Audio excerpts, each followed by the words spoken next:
స్వాతంత్ర్యం తర్వాత 1948 లో రాధాకృష్ణన్ కమిటీ వచ్చింది. అలాగే Mudaliar commission, Kothari commission, 1986 Indian education policy, 1992 policy, ఇవన్నీ కూడా విద్యా వ్యవస్థలో అనేక మార్పులు తీసుకురావడానికి వచ్చినటువంటి సంస్కరణలు.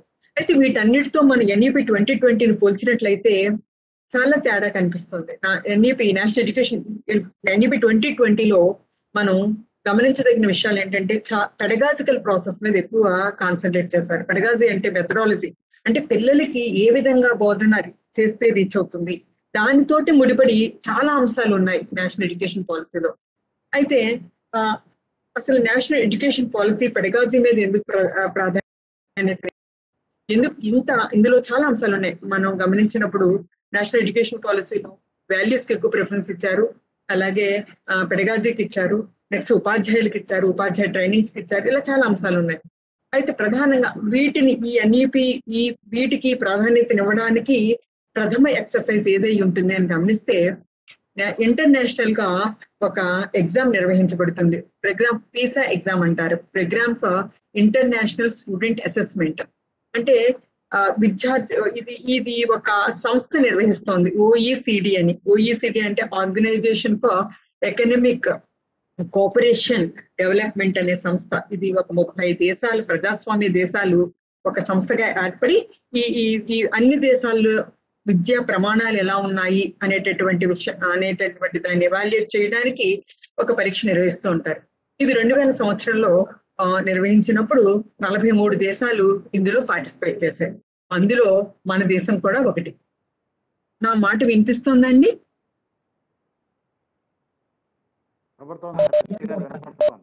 వినిపిస్తోందా సార్? వినిపిస్తోందండి? Thank you sir. Okay sir. అయితే పీసా, ఈ program for international student assessment exam ఎలా ఉంటుంది అంటే, దీంట్లో ప్రశ్నలు విద్యార్థుల యొక్క ఆలోచన ధోరణి ఎలా ఉంది అంటే కాంప్రహెన్సివ్ ఎగ్జామినేషన్, ఇది కాంప్రహెన్సివ్ గా ఉంటుంది.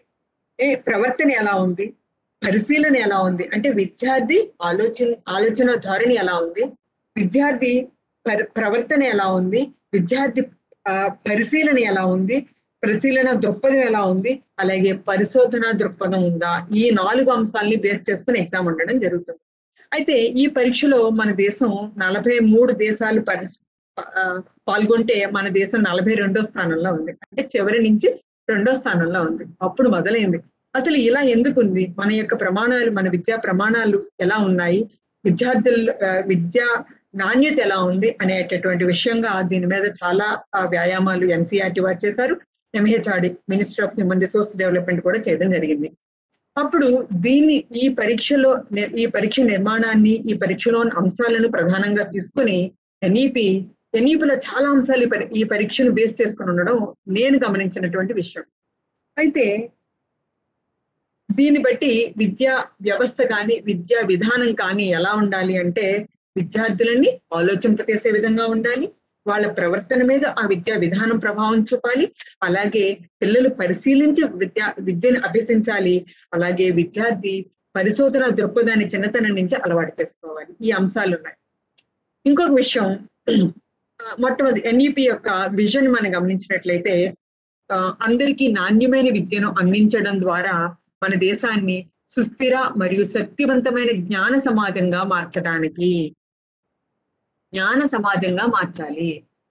సమాజము అంటే జ్ఞానాన్ని సంపాదించడం కాదు, జ్ఞానాన్ని అమలుపరచడం. అంటే నువ్వు జ్ఞానవంతుడివి అన్నది నీ యొక్క ప్రవర్తనలో కనిపించాలి, నీ మాటల్లో, నీ చేతల్లో, నీ ప్రవర్తనలో కనిపించాలి. అది జ్ఞాన సమాజం.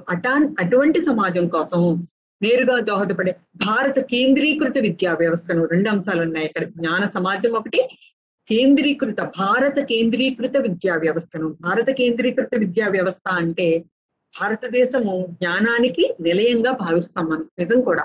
ఎందుకంటే ఎన్ఈపి నేషనల్ ఎడ్యుకేషన్ పాలసీలో ప్రియాంబుల్ని మనం గమనించినట్లయితే, కస్తూరి రంగన్ గారు అందులో ఇచ్చినటువంటి అంశాలలో మన భారతదేశ సంస్కృతి, మన భారతీయుల యొక్క ఇన్వెన్షన్స్ అన్నిటినీ కూడా అందులో చూపించారు. ఒక పేజ్ అంతా కూడా దాని గురించి వివరించడం జరిగింది. అంత పెద్ద పవిత్రమైన పుస్తకంలో మనం మర్చిపోయినటువంటి అంశాలు చాలా ఉన్నాయి. వాటి అన్నిటిని కూడా మనం అంటే సమాజం మర్చిపోయినటువంటి అంశాలన్నిటినీ కూడా గుర్తు చేశారు. అంటే వేటిని బ్రిడ్జ్ చేయవలసిన అవసరం ఉంది. అంటే పాత విద్యా విధానానికి ఈనాటి విద్యా విధానానికి ఉన్నటువంటి గ్యాప్స్ ఏవైతే ఉన్నాయో వాటిని బ్రిడ్జ్ చేయడానికి ఎలాంటి పరికరాలు అవసరం, ఎలాంటి ఆలోచనలు అవసరం, ఎలాంటి విధానాలు అవసరం అనేటటువంటివన్నీ కూడా ఎన్ఈపిలో పొందుపరచడం జరిగింది. నెక్స్ట్ రెండో అంశంగా వెళ్తే భారతదేశం యొక్క కొత్త విద్యా వ్యవస్థ ప్రతి పౌరుడి జీవితాన్ని తాకినట్లు రూపొందించబడింది. ప్రతి పౌరుడి జీవితాన్ని తాకినట్లు రూపొందించబడింది అంటే ఈ యొక్క ఎన్ఈపి నేషనల్ ఎడ్యుకేషన్ పాలసీ దీన్ని తయారు చేయడానికి ముందు నుంచి కూడా అంటే ప్రజాభిప్రాయంతోనే చాలా వరకు ప్రజాభిప్రాయంతోనే దీన్ని సేకరించడం జరిగింది. ప్రజాభిప్రాయంతోనే నెక్స్ట్ డ్రాఫ్ట్ తయారు చేయడానికి ప్రజాభిప్రాయ సేకరణ తీసుకున్నారు. అలాగే డ్రాఫ్ట్ పూర్తయిన తర్వాత కూడా చాలా మంది అభిప్రాయాలు అంటే దానిలో ఉండేటటువంటి ఇంకా ఏమైనా చేర్చొచ్చా, లేకపోతే ఇందులో ఎలాంటి ఇబ్బందులు ఉన్నాయి ఈ అంశాలన్నింటినీ. అందుకే ప్రతి పౌరుడు కూడా ఇందులో పార్టిసిపేట్ చేయడం కూడా చాలా వరకు ఈరోజు ఎన్ఈపి గురించి ప్రతి చోట వినిపిస్తోంది. ఆ రకంగా అందరినీ ఇన్వాల్వ్ చేయడం జరిగింది. నెక్స్ట్ ప్రాచీన భారతదేశంలో విద్య యొక్క లక్ష్యాన్ని ఆధారంగా చేసుకుని 2020ని రూపొందించడం జరిగింది. ప్రాచీన భారతదేశ విద్య అనేది ఎలా ఉండేదంటే గురుకుల పాఠశాలలో నడిపేది. గురుకుల పాఠశాల అంటే విద్యార్థి గురువుతో నివసించేవారు.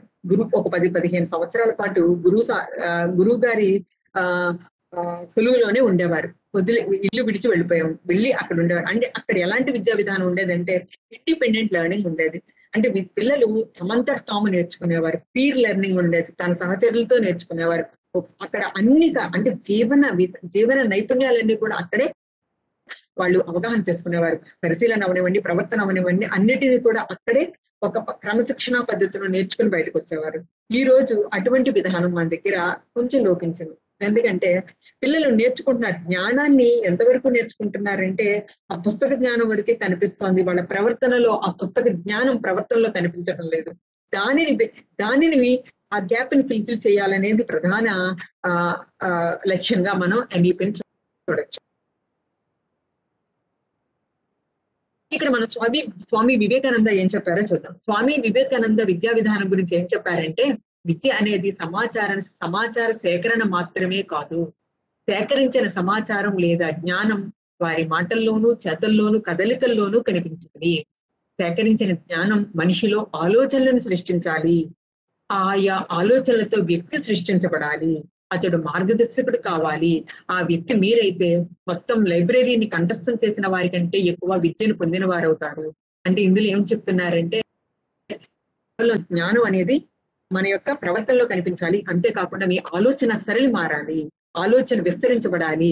ఆలోచన అనేది అవుట్ ఆఫ్ బాక్స్ అంటే మీ యొక్క పాఠ్యాంశ పరిధికే కాకుండా ఆ తర్వాత అంటే అవుట్ ఆఫ్ బాక్స్ అని ఇంకా మించి బియాండ్ కూడా వెళ్ళగలగాలి. అలా చేయగలిగినప్పుడు అతను ఒక మార్గదర్శకుడు కావాలి. అంటే అలా చేసిన వ్యక్తి 10 మందికి మార్గ నిర్దేశకుడిగా గుర్తించబడతాడు. అలాంటి వాళ్ళు లైబ్రరీని కంఠస్థం చేయటం అంటే ఎన్ని పుస్తకాలు చదివితే వచ్చిన జ్ఞానం నీ పొందిన జ్ఞానాన్ని నీ అనుభవంలో చూపించగలిగినప్పుడు ఆ జ్ఞానం ఒక పెద్ద లైబ్రరీ పుస్తకాలు ఎన్ని చదివితే సమానం అని చెప్తున్నారు.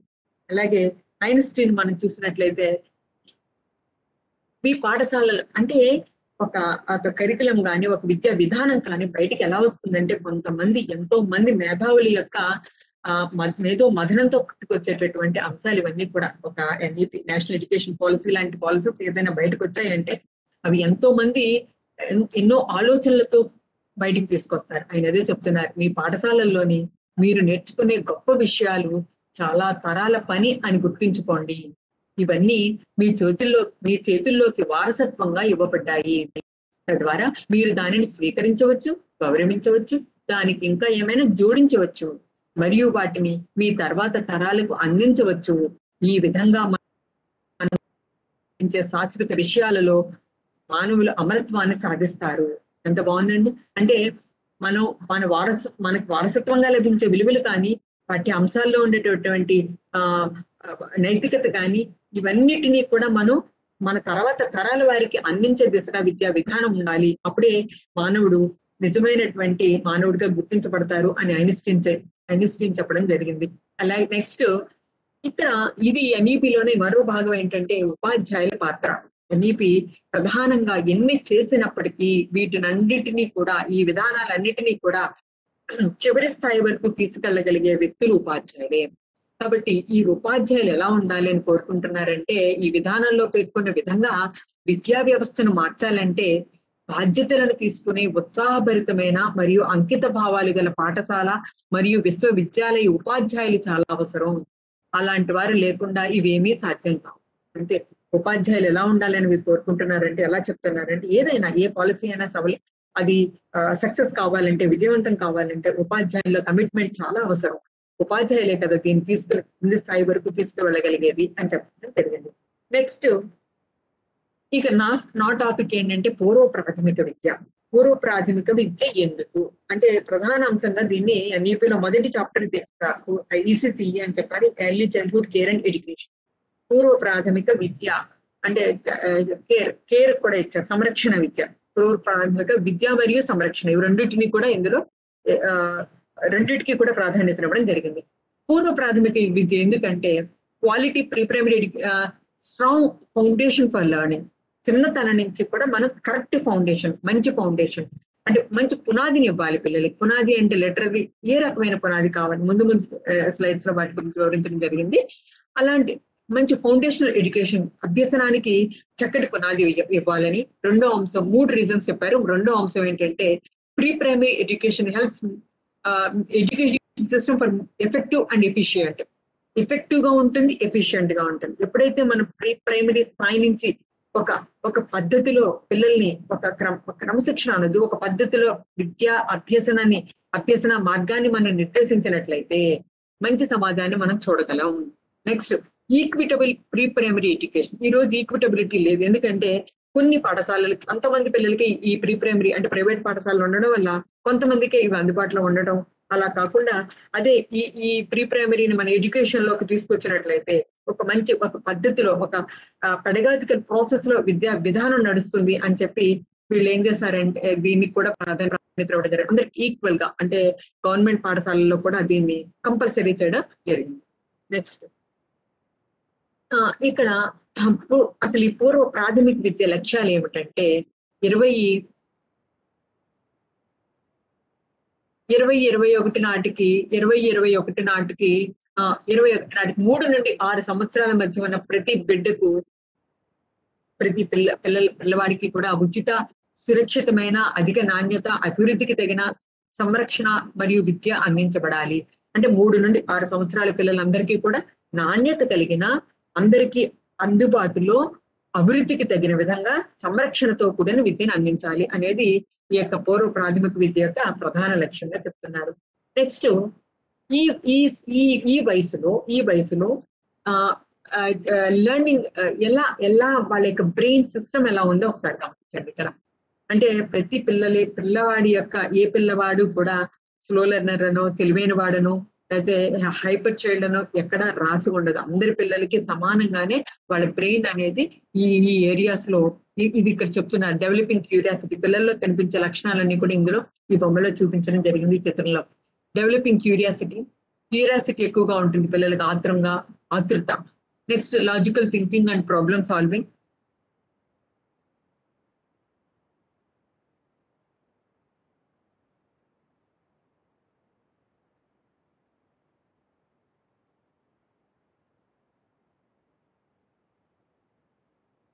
షేప్స్ ని గుర్తుపట్టడం, ఆల్ఫాబెట్స్ గుర్తుపట్టడం, ఇవన్నీ కూడా ఇటువైపు తీసుకొని వచ్చినట్లయితే కొలాబరేటివ్ వర్క్, టీమ్ వర్క్.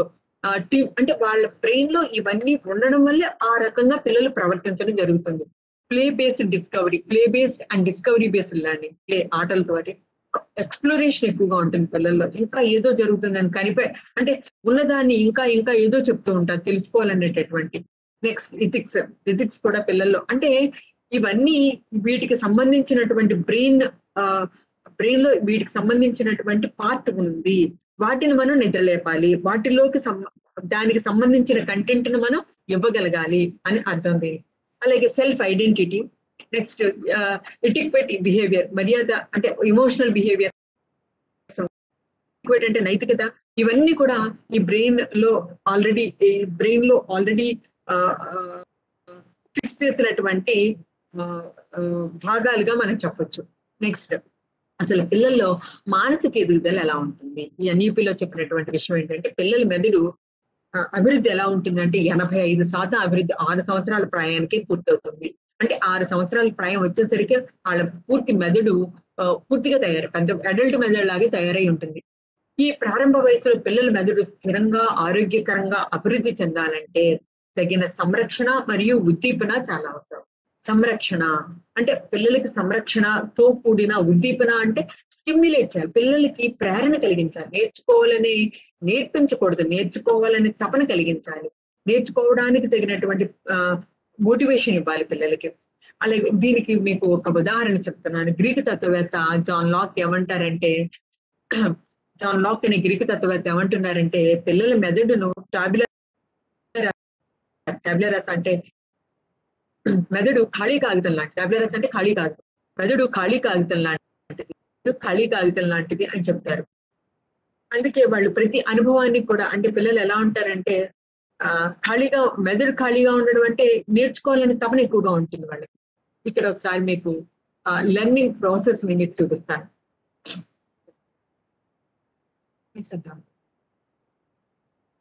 అభ్యసన ఎలా ఉంటుంది?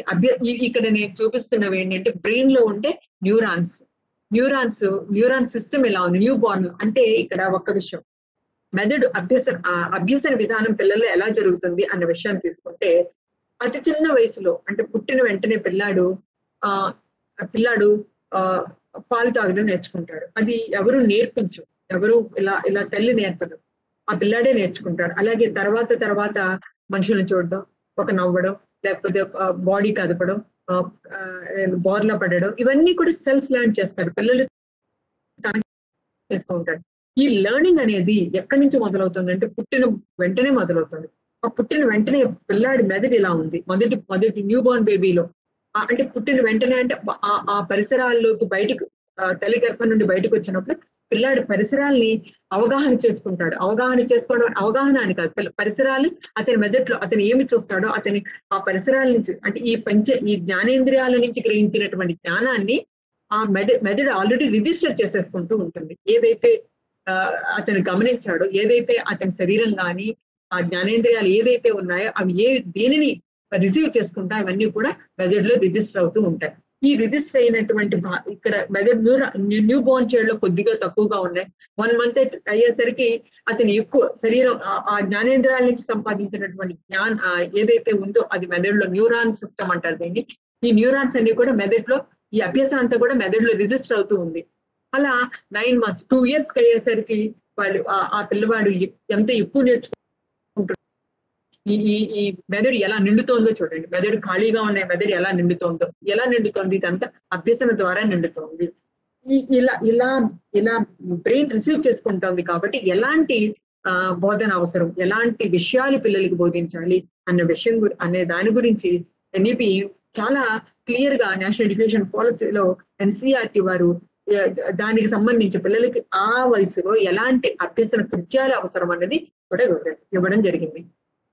నెక్స్ట్ 3 సంవత్సరాల నుండి 6 సంవత్సరాల వయసులో న్యూరాన్లు వేగంగా అభివృద్ధి చెందుతాయి. మనం చూసాం.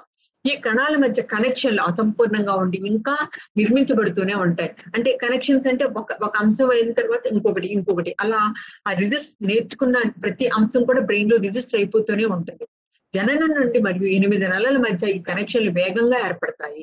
అంటే అనుభవాల వల్ల ఈ ప్రతి అనుభవం కూడా ఆ లెర్నింగ్ అభ్యసనగా ప్రతి రిసీవింగ్ ప్రతి అంశాన్ని కూడా ఏదైతే చూస్తాడో, ఏదైతే వింటాడో ప్రతిదీ కూడా ఆ బ్రెయిన్ లో రిజిస్టర్ అవడమే ఆ కనెక్షన్స్ బ్రెయిన్ లో డెవలప్ అవడం, న్యూరాన్ డెవలప్మెంట్ అనేది కనిపిస్తుంది. నెక్స్ట్ మెదడు నేర్చుకోవడానికి ఎక్కువగా సిద్ధమయ్యే సమయం ఇది. అంటే ఖాళీగా ఉంది కాబట్టి పిల్లలు ఎక్కువ చూడండి, ప్రశ్నలు అడిగితే ఒక ప్రశ్న అడుగురు, ప్రశ్న మీద ప్రశ్న అడుగుతూనే ఉంటారు. ఎందుకంటే వాళ్ళలో క్యూరియాసిటీ అలా ఉంటుంది, నేర్చుకోవాలనే దాహం ఎక్కువగా ఉంటుంది, తపన ఎక్కువగా ఉంటుంది. పుట్టినప్పటి నుండి 3 సంవత్సరాల వయస్సు వరకు కూడా పిల్లలు సెకనుకు 1 మిలియన్ కంటే ఎక్కువ నాడీ కనెక్షన్లు ఏర్పడుతూ ఉంటాయట. ఇదంతా సైంటిఫిక్ గా ప్రూవ్ చేసినటువంటి విషయాలు. మెదడు ఏర్పడి ఈ కీలకమైన కాలం ఈ సమయంలో ఆ పిల్లవాడు ఏదైతే నేర్చుకుంటాడో అది అతని జీవితాంతం దాని ప్రభావం ఉంటుంది అని చెప్తున్నారు ఇక్కడ. నెక్స్ట్ పియాజే దీని మీద పియాజే మొదటి 3 నెలలు శిశువు యొక్క మెదడు ఇది చాలా ఇంపార్టెంట్ విషయం అండి. మొదటి 3 నెలలు కూడా పిల్లలు ఎలా నేర్చుకుంటారంటే చూడడం ద్వారా, వినడం ద్వారా అభ్యసన జరుగుతుందట. చూడడం ద్వారా, వినడం ద్వారా అభ్యసన జరుగుతుంది. రెండో దగ్గరకు వచ్చేసరికి ఇది ఎప్పుడైతే పూర్తవుతుందో తర్వాత భాష అంటే భాషని ఉత్పత్తి చేయడానికి, భాషని పలకడానికి ప్రయత్నిస్తూ ఉంటాడు. ఎక్కువ భాష మీద దృష్టి పెడతాడట. నెక్స్ట్ సుమారు 1 సంవత్సరం తర్వాత కాగ్నిటివ్ స్కిల్స్ డెవలప్ అవుతాయి. అభిజ్ఞాత్మక స్కిల్స్ చర్యలకు పాల్పడతాడు. అంటే కాగ్నిటివ్ అంటే ఆలోచించి మాట్లాడడం. ఆలోచించడం అంటే కొన్ని ప్రశ్నలు అడగడం. ప్రశ్న ఎప్పుడు వస్తుంది? ఆలోచించినప్పుడే ప్రశ్న వస్తుంది. అంటే ప్రశ్న స్థాయికి వెళ్తాడు. ఈ రకమైన ముందు ఈ రకంగా 2 మొదట వినడం ద్వారా, చూడడం ద్వారా, వినడం ద్వారా అభ్యసిస్తే రెండవది మాట్లాడడానికి ప్రయత్నిస్తాడు. తర్వాత ఆలోచించడం మొదలవుతుంది. దీని మీద పియాజే చేసినటువంటి ఈయన ప్రధాన ఈ యొక్క ఇన్ఫాంట్ ఏజ్ లో ఉన్నటువంటి ఇన్ఫాన్సీ నుంచి ఒక 6 ఇయర్స్ ప్రీ స్కూల్ చైల్డ్ మీద చేసినటువంటి రీసెర్చెస్ చాలా ఉన్నాయి. జీన్ పియాజే చేశారు. ఆయన ఏమని చెప్తున్నారంటే పిల్లలు పీల్చడం ద్వారా, చీకడం ద్వారా మానసిక అభివృద్ధిని సాధిస్తారు. ఇంద్రియ సాధనాల ద్వారా జ్ఞానాన్ని సంపాదిస్తారు. శిశువుకు జ్ఞానాన్ని జీర్ణించుకునే శక్తి ఉంది. ఇవన్నీ సైంటిఫిక్ గా ప్రూవ్ చేసినటువంటి పిల్లల మీద ఎక్స్పెరిమెంట్ చేశారు. శిశువు దశల వారీగా అనుభవాల ద్వారా జ్ఞానపరమైన అభివృద్ధితో తన ఆలోచన మార్గాన్ని ఏర్పరచుకుంటాడు. అనుభవాల ద్వారా జ్ఞానాన్ని అభ్యసించిన జ్ఞానాన్ని ఆలోచనల రూపంలో ఆలోచనని ప్రశ్నల రూపంలో సంధిస్తూ ఉంటారు. ఇది ఇంకా నెక్స్ట్ కనిపించిన ప్రతి వస్తువును చిగుతారు. కనిపించిన దాన్ని గబుకు నోట్లో పెట్టుకుంటారు పిల్లలు. అది కూడా అభ్యసన జరుగుతోంది అన్న దానికి అది ఒక ఉదాహరణ అన్నమాట. ఇక్కడ నెక్స్ట్ చప్పరించడం ద్వారా ప్రపంచానికి దగ్గరవుతాడు. చప్పరించడం అంటే ఆ ప్రకృతిని చూస్తూ ఆ అంశాల ప్రకృతిని తన చుట్టూ ఉన్నటువంటి పరిసరాల మీద ఆ పిల్లాడు ఒక అవగాహన ఏర్పరచుకోవడం జరుగుతూ ఉంది. తల్లి స్పర్శ ద్వారా తన రక్షణని తెలుసుకుంటాడు. తల్లి స్పర్శలోనే రక్షణ కోరుకుంటాడు. అలాగే పనుల మధ్య సమన్వయం కూడా, అంటే ఒక పని తర్వాత ఇంకొక పని ఈ పిల్లాడి ఆటోమేటిక్ గా ఆ వయసులో జరిగిపోతూ ఉంటుంది. నెక్స్ట్ ఒక పని మరో పనికి ప్రోత్సాహం అవుతుంది. ఇది ఆలోచించడానికి పునాది. ఒక పని మరో పనికి పునాది అవుతుంది. ప్రోత్సాహం అవుతుంది. ఒక పని చేసిన తర్వాత ఇంకో పని చేసినప్పుడు అది ఒక పని పూర్తి అయిన తర్వాత మరో పని చేయాలి అని పిల్లాడు అనుకున్నాడు అంటే అది ఆ పిల్లల్లో ఆలోచన అభివృద్ధిని మనం గమనించాలి. తల్లి పదే పలికినప్పుడు శిశువు దాన్ని ఆనందించడం, తిరిగి అదే పనిని పదే చేయడం చేస్తూ ఉంటారు. ఇవన్నీ కూడా పిల్లలు ఆనందంతో నేర్చుకుంటారు. అంటే తల్లి దగ్గర పిల్లలు ఎలా నేర్చుకుంటారంటే ఆనందంతో కూడిన అభ్యసన జరుగుతూ ఉంటుంది. మన దగ్గర అలాంటి అభ్యసన ఇవ్వాలనేది NEP యొక్క ప్రధాన కోరిక. నెక్స్ట్ వయస్సు వారీగా పిల్లలు ఎన్ని పదాలు నేర్చుకోగలరు? ఇక్కడ చూడండి 6 నెలల వరకు కూడా మాటలు అనే వాళ్ళకి రావు. 12 వచ్చేసరికి ఫస్ట్ వర్డ్స్ మొదటి పదాలు పలకడం మొదలవుతుందట. 18 నెలలు వచ్చేసరికి 5 నుంచి 40 పదాల వరకు మాట్లాడగలుగుతారట. గుర్తుపెట్టుకోగలుగుతారు, పలకగలుగుతారు. నెక్స్ట్ 2 సంవత్సరాలు అయ్యేసరికి 150 నుంచి 300 పదాలు, 3 సంవత్సరాలకి 900 నుండి 1000 పదాల వరకు నేర్చుకుంటారు.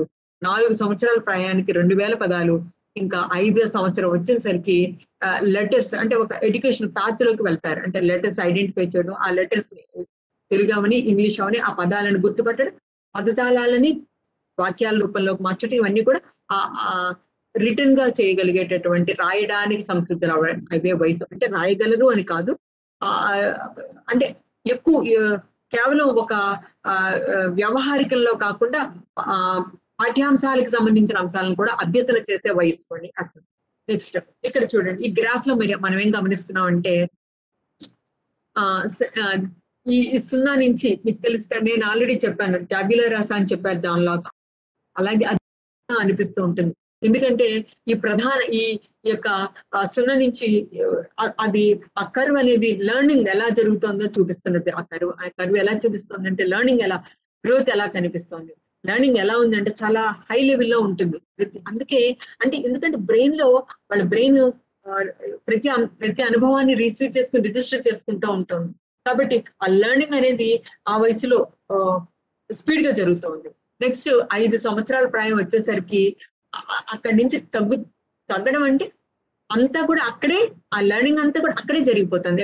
ఏ వయసు నుంచి 0 నుంచి నెమ్మదిగా పెరుగుతూ 5 సంవత్సరాల ప్రాయానికి వచ్చేసరికి లెర్నింగ్ చాలా సీరియస్ లెర్నింగ్ జరుగుతోంది. పిల్లల్లో అభ్యసన బాగా జరుగుతుంది. కాబట్టి ఆ వయసు అంత ప్రాధాన్యత ఉంది అని చెప్పడం ఎన్ఈపిలో ప్రాధాన్యత ఇవ్వడం జరిగింది దీనివల్ల. నెక్స్ట్ హౌ బ్రెయిన్ డెవలప్స్, అసలు బ్రెయిన్ ఏ రకంగా డెవలప్ అవుతుంది దీనికి సంబంధించి కొన్ని విషయాలు. మోటార్ స్కిల్స్ అంటే పిల్లలు చిన్నతనంలో ఒక ఉపాధ్యాయులుగా మనం ఏం చేయాలంటే పిల్లల్లో కూర్చోబెట్టి ఒక పలక కడికి ఇచ్చి దించడంలా కాకుండా పాఠశాలకు వచ్చినటువంటి 3 సంవత్సరాల పిల్లలకి మోటార్ స్కిల్స్ శారీరకమైనటువంటి వ్యాయామాల మీద తర్ఫీదునివ్వాలి. అభ్యసన అది కూడా అభ్యసనే. అక్కడ ఎలాంటి ఇక్కడ వాళ్ళు అన్ని నేషనల్ ఎడ్యుకేషన్ పాలసీలో MHRD వారు ఒక బుక్ రిలీజ్ చేశారు. ఆ బుక్ లో ఏమి ఇచ్చారంటే 3 సంవత్సరాల ప్రాయం పిల్లలు ఏ రకమైనటువంటి శారీరకమైనటువంటి వ్యాయామాలు చేయగలరు, లేకపోతే ఆటలు ఆడగలరు. నెక్స్ట్ 4 సంవత్సరాల వారు 5 సంవత్సరాలు అలా వయసు వారీగా 8 సంవత్సరాల ప్రాయం వరకు వాళ్ళు కొన్ని ఎక్సర్సైజెస్ ని యాక్టివిటీస్ ని ఇవ్వడం జరిగింది. అందులో గ్రాస్ మోటార్ స్కిల్స్ అని ఇచ్చారు. ఈ గ్రాస్ మోటార్ స్కిల్స్ అంటే పిల్లల శారీరక కదలిక గురించి. ఈ 3 సంవత్సరాల నిండిన పిల్లవాడు ఏ రకమైనటువంటి యాక్టివిటీస్ చేయగలడు అంటే రన్స్ ఫార్వర్డ్, ముందుకు పరిగెట్టడం, బటన్ వేలు మీద నడవడం, బాలు అనడం, బాలు విసరడం, చిన్న సైకిళ్ళు తొక్కడం, ఇలా 2 కాళ్ళతో గెంతడం, ఇలాంటి పనులు 3 సంవత్సరాల పిల్లలు చేయగలరట. అదే 4 సంవత్సరాల పిల్లలు ఏం చేయగలరంటే చుట్టూ తిరగడం, పరిగెట్టడం, నెక్స్ట్ ఏమో పైకి మెట్లు ఎక్కడం, దిగడం, అలా తర్వాత బాల్ పట్టుకోవడం, విసరడం, ఇలాంటి పనులు. అంటే వాళ్ళ వయసుకు తగినట్టుగా ఏ రకమైనటువంటి పనులు వాళ్ళు చేయగలరు, ఇలాంటి పనులు వాళ్ళు చేయగలరు కాబట్టి అటువంటి యాక్టివిటీస్ ని మనం తరగతి గదిలో ప్రజెంట్ చేయొచ్చు. నెక్స్ట్ మోటార్ స్కిల్స్, తర్వాత fine motor skills. Fine motor skills అంటే చేతులతో క్రాఫ్ట్ వర్క్ అన్నమాట. చేతులతో చేసే పనులు ఏం చేయగలరు.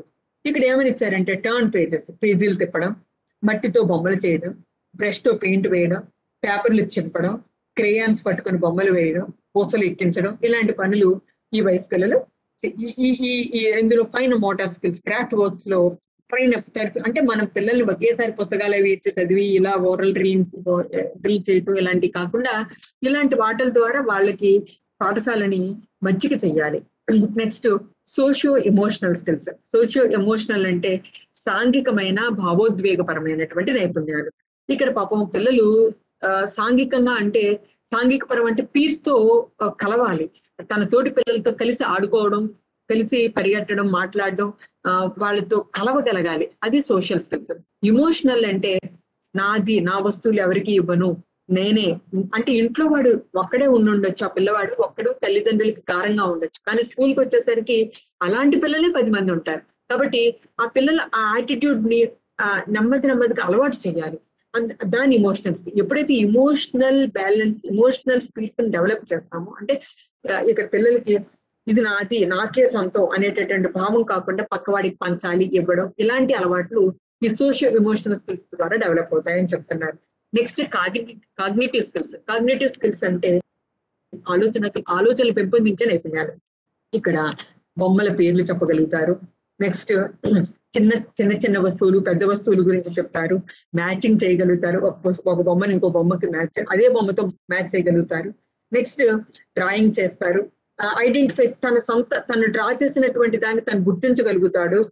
ఇలాంటి కొన్ని మోస్ట్లీ లెర్నింగ్ ఎలా జరుగుతుందంటే ఎక్స్ప్లోరేషన్, ఎక్స్పీరియన్స్, తన అనుభవంతో తనకు తనుగానే తెలుసుకునేటటువంటి విధంగా జరుగుతుంది.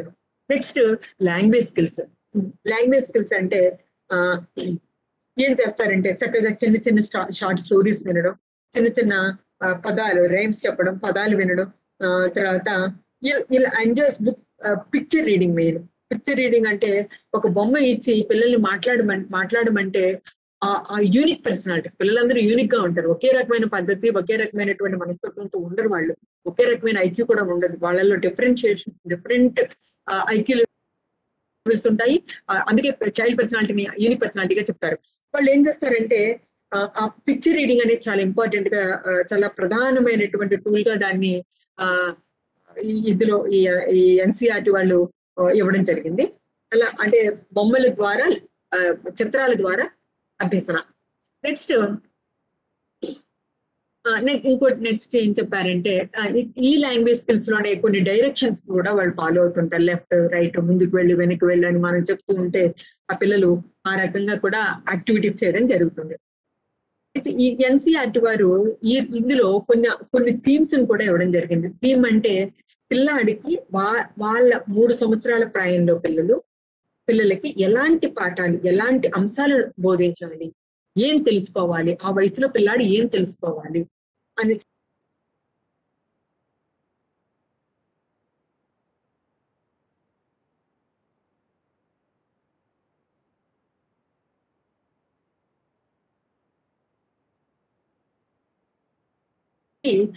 అంటే ఐడెంటిఫై అండ్ రిలేషన్షిప్స్. అంటే పిల్లాడు తన గురించి తన ఐడెంటిఫికేషన్, తన గురించి తను తెలుసుకోవడం, తన చుట్టూ ఉన్నటువంటి సంబంధాలు, తన చుట్టూ ఉన్న వారితో ఉన్న సంబంధాలు. Next well being, maintaining well being అంటే ఆరోగ్యంగా ఉండడం. ఆరోగ్యంగా ఉండడం అంటే ఆరోగ్యకరమైన ఆహారం తీసుకోవడం. ఆరోగ్యకరమైన ఆహారం అంటే మంచి ఫుడ్ తీసుకోవడం. నెక్స్ట్ హైజీనిక్ గా ఉండడం. హైజీన్ అంటే పరిశుభ్రత, క్లీన్లీనెస్, సేఫ్టీ, ఇవన్నీ కూడా రెండో భాగంగా చెప్పారు. మూడోది ఏం చెప్పారంటే నేచర్ గురించి కూడా పిల్లాడికి అవగాహన కలిగించాలి. నేచర్ అంటే ఏంటి? ప్రకృతి. ప్రకృతి అంటే తన చుట్టూ ఉన్నటువంటి ఆ మొక్కలు, చెట్లు, జంతువులు, తర్వాత పక్షులు, ఆ కూరగాయలు, పండ్లు, వీటన్నిటి గురించి పిల్లాడికి తెలియాలి. ఇవన్నీ తన చుట్టూ ఏమున్నాయనేది పిల్లలకి అవగాహన కలిగించాలి. Next physical environment. Physical environment అంటే కనిపించినవి, అంటే తన యొక్క అవసరాలు ఏవి తెలుస్తున్నాయి. గాలి గురించి తెలియాలి, నీరు గురించి తెలియాలి, ఎర్త్ భూమి గురించి, యూనివర్స్ ఆకాశం గురించి, నెక్స్ట్ కాలాల గురించి. అంటే వీటన్నిటిని పాఠాలుగా రుద్దేమని కాదు, పిల్లలకి వాటిని చూపించాలి. గాలి ఎలా ఉంది, గాలి పీలుస్తున్నాడు, గాలి తన ప్రాణవాయువు అన్న విషయాన్ని మనం ఒక పాఠం రూపంలో కాకుండా ఇక్కడ నేను ఒక ఉదాహరణ చెప్తాను. ఒక ఉదాహరణ ఏంటంటే, ఒక టీచర్ అమ్మాయి, ఒక ఆవిడ ప్రైమరీ టీచర్ గా ఉన్నారు. ఆవిడ పాఠం చెప్తూ ఉంటే, మేడం నా పిల్లలకి పరీక్ష అంటే జ్వరం వస్తుంది. Preschool teacher, LKG teacher అమ్మాయి. అంటే ఇన్ సర్వీస్ ట్రైనింగ్ కి, బిఎడ్ ట్రైనింగ్ కి వచ్చినటువంటి ఉపాధ్యాయురాలు. నేను అన్నాను, ఎలా చెప్తున్నారు అంటే, family, there are 4 members in a family. Father is working for the family, mother is cooking for the family, ఇలా చెప్తున్నాము. రేపు రేపు ఇదే కంటెంట్ మీద you are going to write an examination అని చెప్పి మేము పంపిస్తున్నాం. అంత అవసరం ఆ పిల్లలకి చెప్పడం. రేపు there are 4 members in a family. వాడు నోరే తిరగని పిల్లవాడికి ఇంత పెద్ద పెద్ద వాక్యాలు ఇస్తే వాడికి జ్వరమే వస్తుంది. ఎందుకంటే మన్నాడు పరీక్ష వెళ్ళకపోతే అమ్మ తిడుతుంది, పరీక్ష టీచర్ తిడతారు. ఆ చిన్ని మనసు ఎంత గాయపడుతుంది, బాధపడుతుంది కదా. అలా కాకుండా మీరు ఒక ఫ్యామిలీ పిక్చర్ ని మీరు గోడకి తగిలించి అదేంటని అడిగితే వాడు చక్కగా చెప్పేస్తాడు. అది ఒక ఫ్యామిలీ పిక్చర్ అని. 3 ఏళ్ల ప్రాయం వాడు కూడా చక్కగా చెప్పగలరు. అది అమ్మని, నాన్నని, అక్కని, అన్నని అన్నీ చెప్పగలరు.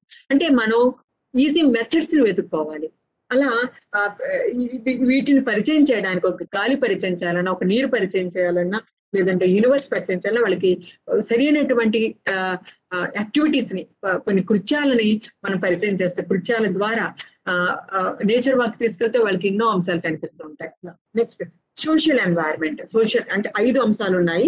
ఇందులో సోషల్ ఎన్వైరన్మెంట్ అంటే నా దేశము, మా పండుగలు, నెక్స్ట్ మా ఇంటి చుట్టుపక్కల వాళ్ళు, నా చుట్టుపక్కల పనిచేస్తున్నటువంటి వృత్తుల వారు, నెక్స్ట్ ట్రాన్స్పోర్టేషన్, రవాణా ఎలా జరుగుతుంది, ఈ అంశాల గురించి బొమ్మల రూపంలో చూపిస్తే వాళ్ళు ఎంతో నేర్చుకుంటారు.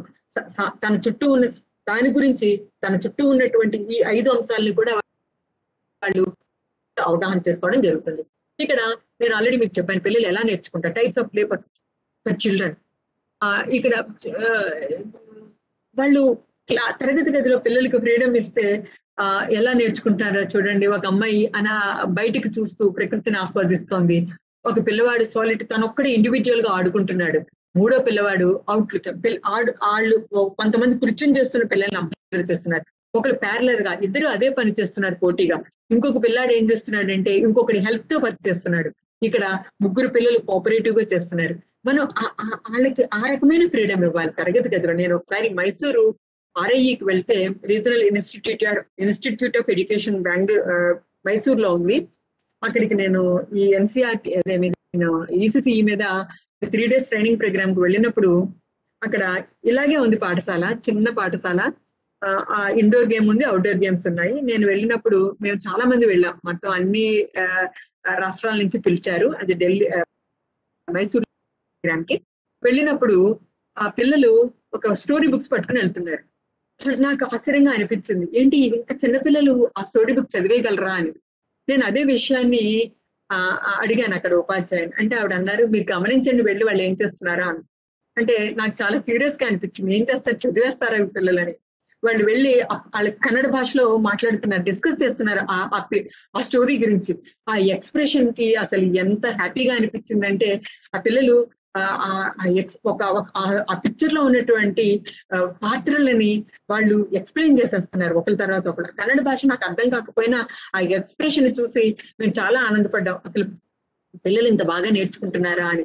ఆవిడ అన్నారు, నేను అడిగాను, మీకు రోజు ఇది ఉంటుందా అంటే, రోజు స్టోరీ టైం ఉంటుంది మేడం, మేమేమీ చెప్పం, పిల్లలే నేర్చుకుంటారు, ఆ స్టోరీ మళ్ళీ పిల్లలే ఇంటికెళ్ళి చెప్తారు అని. అంటే ఆ సెల్ఫ్ లెర్నింగ్ కి మనం ఇవ్వవలసినటువంటి సమయం ఖచ్చితంగా, అంటే సెల్ఫ్ లెర్నింగ్ సమయం కాదు, సెల్ఫ్ లెర్నింగ్ మీదే మనం పిల్లల్ని ప్రోత్సహించాలి. అది చాలా ప్రధానమైనటువంటి అంశంగా మనం భావించాలి. నెక్స్ట్ ఇక్కడ మన నేషనల్ ఎడ్యుకేషన్ పాలసీ వారు డెవలప్మెంటల్ స్టేజెస్ అని పిల్లలు 2020లో కొన్ని ఫోకస్డ్ ఐటమ్స్ ఇచ్చారు హోలిస్టిక్ డెవలప్మెంట్ కి. అంటే పిల్లలు హోలిస్టిక్ డెవలప్మెంట్ ఏ రంగాల్లో జరుగుతుందంటే, ఏ రంగాలను మనం డెవలప్ చేస్తే హోలిస్టిక్ డెవలప్మెంట్ అవుతుంది అనే విషయానికి, physical development, socio emotional development, literacy and numeracy development, cognitive development, spiritual moral development, art and aesthetic. అంటే ఇవన్నీ నేను ఆల్రెడీ ఇందాక చెప్పాను. అయితే వీటి గురించి ఒక్కొక్క దాని గురించి కూడా వాళ్ళు ఎక్సర్సైజ్ ఏ రకమైన యాక్టివిటీస్ అవసరమో కూడా వాళ్ళు ఇవ్వడం జరిగింది. ఒక బుక్ కూడా ఇవ్వడం జరిగింది. నెక్స్ట్ వీటికి డెవలప్మెంటల్ గోల్స్ కూడా ఇచ్చారు. ఈ యాక్టివిటీస్ వల్ల పిల్లలకి ఏం నేర్చుకుంటారు అంటే, children maintain good health and well being. Children maintain good health and well being అంటే మంచి ఆరోగ్యము, మంచి ఆరోగ్యంతో కూడినటువంటి జీవనం. Next children become effective communicators. వాళ్ళు 2 భాషల్లో కూడా మంచి కమ్యూనికేటర్స్ అంటే మాట్లాడగలిగే శక్తి వాళ్ళకి లభించాలి. అందుకు ఈ హోలిస్టిక్ డెవలప్మెంట్ లో ఉన్నటువంటి హోలిస్టిక్ డెవలప్మెంట్ కి అవసరమైనటువంటి కొన్ని ఏరియాస్ ని వాళ్ళు ఐడెంటిఫై చేసి వాటి వల్ల వచ్చేటటువంటి అవుట్పుట్ ఈ బిహేవియర్ అవుట్పుట్ వస్తుందని చెప్పడం జరిగింది. అలాగే డెవలప్మెంట్ గోల్ 2 ఏం చెప్పారంటే, children become involved learners and connect with their immediate environment. Immediate environment అంటే తను నేర్చుకున్న దానిని తన చుట్టూ ఉన్న పరిసరాలకు కనెక్ట్ అవుతూ ఉంటారు. పరిసరాలని తను నేర్చుకున్న దాని పరిసరాలకి అన్వయించగలగడం జరుగుతుంది. నెక్స్ట్ ఇక్కడ వీళ్ళకి పెడగాజికల్ ప్రాసెస్ ఏమని ఇచ్చారంటే,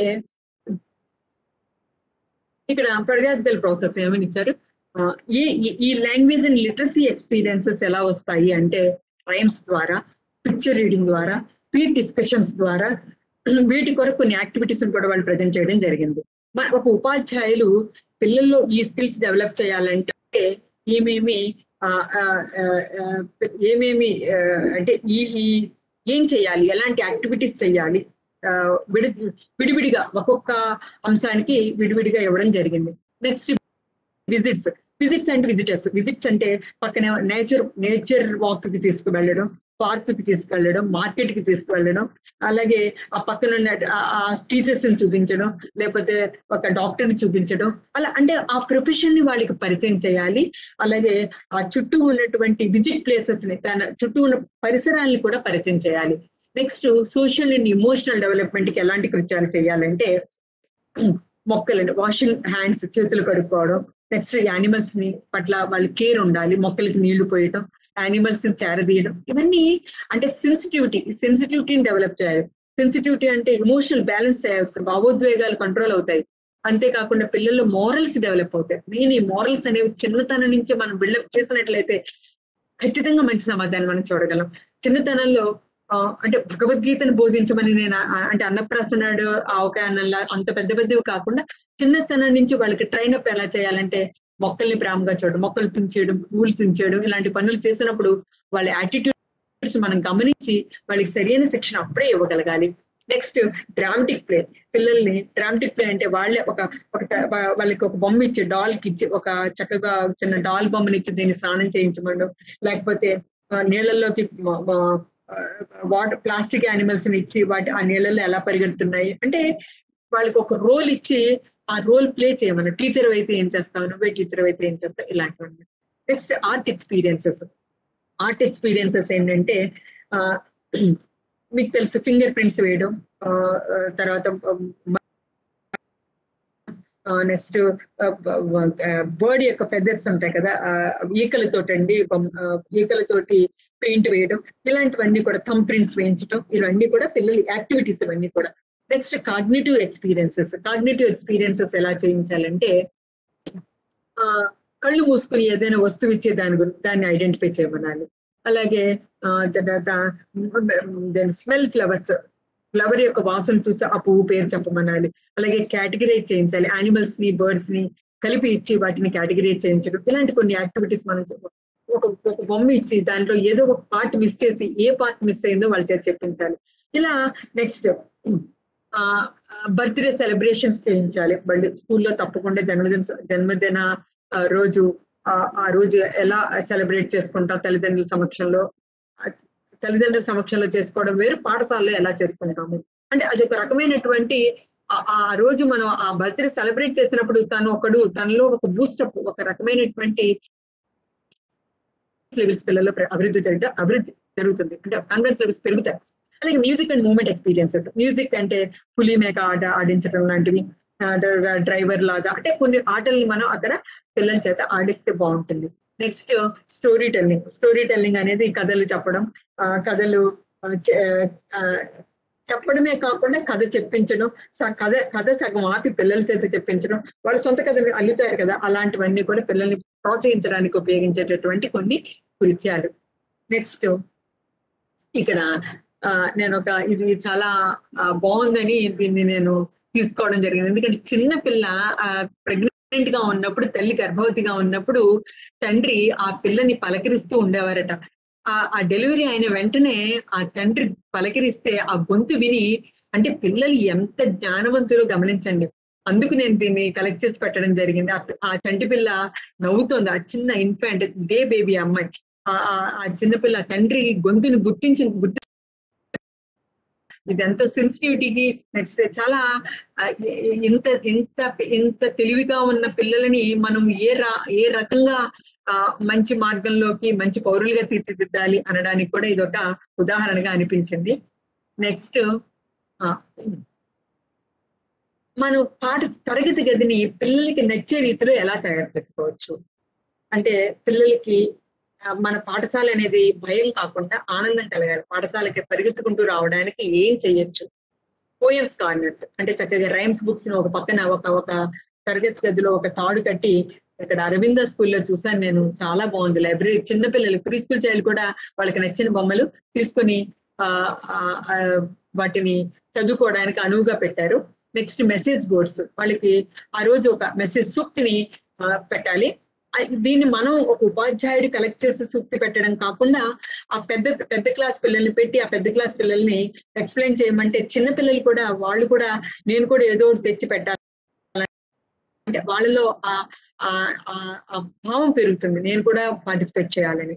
నెక్స్ట్ మెసేజ్ బోర్డ్స్, తర్వాత థీమ్ బోర్డ్స్ అంటే ఆ రోజు ఏదైతే థీమ్ చెప్తున్నామో, శరీర భాగాల గురించి చెప్తున్నామంటే ఆ థీమ్ కి సంబంధించినటువంటి టిఎల్ఎం అంతా కూడా ఆ బోర్డు లో మనం ఆ రోజు డిస్ప్లే చేస్తే పిల్లలు డిస్కస్ చేసుకుంటూ లెర్నింగ్ ని డెవలప్ చేసుకోవడం జరుగుతుంది. నెక్స్ట్ వేరియస్ చార్ట్స్ లైక్ అంటే charts mid day meal chart, next ఏమో వాళ్ళ యొక్క బాధ్యతలు అంటే గుడ్ హ్యాబిట్స్ చార్ట్ కానీ ఇలాంటివన్నిటిని కూడా మనం డిస్ప్లే చేస్తే క్లాస్ రూమ్ లో పిల్లలు వాటిని చూసి నేర్చుకోవడం ఉంటుంది. నెక్స్ట్ పిల్లలు ఇంకొక విషయం ఏంటంటే పిల్లలు చేసే ఏ పనినైనా వాళ్ళు రాసిన డ్రాయింగ్ చేసిన వాటిని తరగతి గదిలో ప్రజెంట్ చేసినట్లయితే అది పిల్లలకి చాలా హ్యాపీగా అనిపిస్తుంది. అంటే వాళ్ళలో అంటే నేను రాశాను, నేను చేశాను, నాది ఉంది అక్కడ అంటే ఇంకా ఇంకా సెల్ఫ్ మోటివేషన్ అనేది డెవలప్ అవుతుంది. ఈ రకంగా మనం ఈసీసీఈకి సంబంధించి early childhood care and education సంబంధించి అనేక అంశాలని ఎన్సీఈఆర్టీ వారు కానీ ఎన్పి 2020 కానీ ఇవన్నీ కూడా వాళ్ళు ఇచ్చినటువంటి మెటీరియల్ అంతా నేను నాకు సాధ్యపడినంత వరకు తీసుకొచ్చి మీ ముందు ప్రజెంట్ చేయడం జరిగింది. సార్ థ్యాంక్ యూ అమ్మా. ఇప్పుడు సందేహ నివృత్తి కార్యక్రమం ఉంటుంది. తప్పకుండా సార్. సందేహ నివృత్తిలో వారి క్వశ్చన్ హ్యాండ్ రైజ్ చేసినటువంటి వారి ప్రశ్నల్ని వారి పేరు చదువుతారు. సురేష్ గారు, వెనిగళ్ల సురేష్ నోతక్కి పాఠశాల వారు చదువుతారు.